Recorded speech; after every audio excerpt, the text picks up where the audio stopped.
Amendment to the rule. Yeah, Madam Chair. Mr. McGovern. First, I just want to respond to the accusations made by some on the other side about our motives.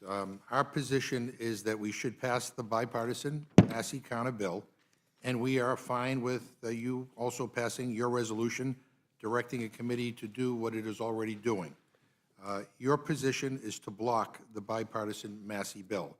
Those are the facts. And if you don't like every word of the bill, why haven't you come forward with any amendments to improve it? I'm fine with an up or down vote on it, but we could easily take testimony on the bill and add amendments to it. So the argument that it is somehow flawed, I think, rings hollow. And now I have an amendment to the rule.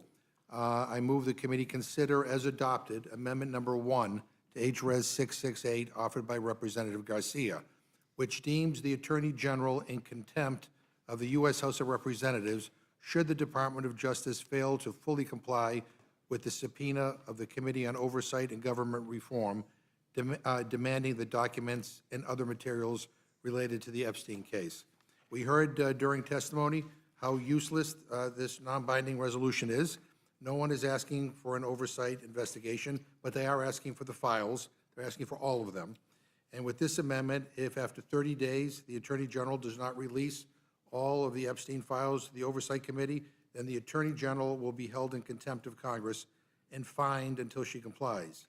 Enough fake actions. If you want the Oversight Committee to get all the files, then put your money where your mouth is. I urge a yes vote on my motion, and I yield back.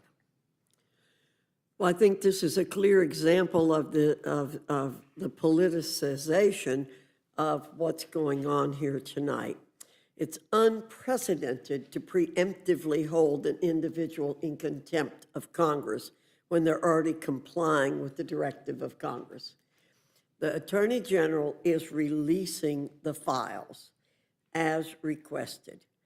And you just want to do a got you amendment to get us to vote no, and then say we voted no against holding the Attorney General in contempt. If she doesn't comply. What we need to do, well, if she doesn't do it, you come back in 30 days and offer an amendment. Or if Mr. Garcia says, no, we're not getting all the information, you bring an amendment then to do that, and we'll be happy to consider it. But for you to do this in advance shows, again, how political this whole operation is.